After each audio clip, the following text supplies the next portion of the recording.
All right, Mark New, thanks so much. Well, search funds are a post-university option for those willing to take a risk. And innovation and entrepreneurship seem to be the way to go in this challenging job market. According to a study by Graduate Management Admission Council, since 2010, 45% of MBA grads started their own business after graduation. And Stanford is the leading school for entrepreneurship. About 25% of courses are geared towards startups. Basically, every student there takes at least one course in the discipline. More and more colleges are now following suit. And for more on this and other trends in higher education, we're joined by Dr. Michelle Weise, a senior research fellow at the Clayton Christensen Institute, which is a California-based think tank specializing in higher education. Michelle, thanks for joining us tonight. Good to have you on the show. Thank you for having me. So, Michelle, as we saw, colleges and universities are now increasing the number of courses that they offer towards would-be entrepreneurs. Can a class teach students how to be successful in business? Yeah, and I think we're going to be seeing over the next few years, particularly over the next decade, that kind of source of learning is not necessarily always going to take place in a traditional university setting. Particularly in the context that you're talking about, where people are looking for entrepreneurial skills, a lot of those kinds of courses can take place in accelerator programs and more targeted and briefer programs that don't necessarily have to take place in an established institution. But should established institutions be gearing themselves more towards this kind of entrepreneurship courses, more vocational training? Academics have historically really separated teaching and scholarship from vocational training, but given the job market and how expensive colleges are, should they be refocusing their curriculum towards more practical courses and less philosophical ones? Yeah, I think we're really going to see an uplifting of the notion of vocational training. I think you're spot on in terms of identifying that the tendency for academic institutions to be wary of connecting themselves to vocational training.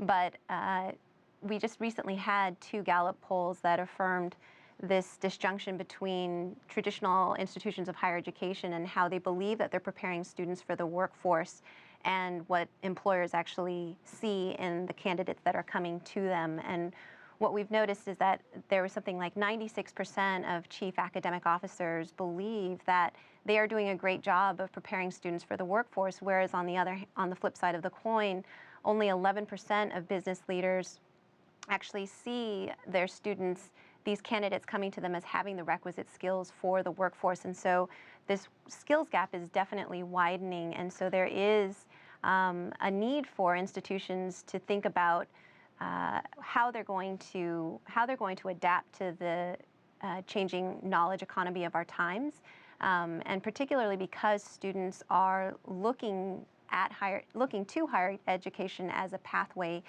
to a career. We cannot necessarily make that distinction between the 4 years and a professionalization.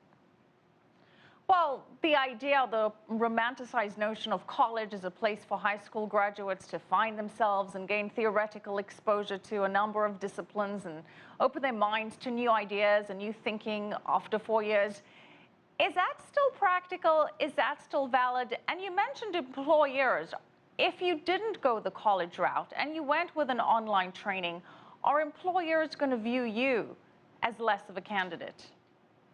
Well, I think what we're seeing that's interesting is that there are institutions, both traditional and alternative learning pathways, that are partnering directly with employers and corporations to build learning pathways that help students get those requisite skills that they need in order to move up the management chain or transition into a specific field of study. So I think it's not necessarily going to be that. Yes. Technology has really changed the game, and one of the big trends in higher education is MOOCs, or massive open online courses. How do they work, and can they make a significant impact? MOOCs have definitely elevated the image of online learning, which has been wonderful, and it has really sparked a lot of conversations around how to use technology to enhance and transform pedagogy. But as of yet, they haven't necessarily found a business model that makes sense.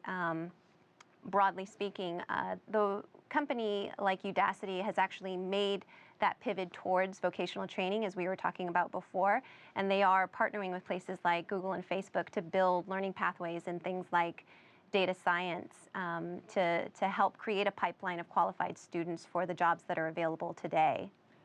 So what other kind of disruptive trends are we seeing in the educational space?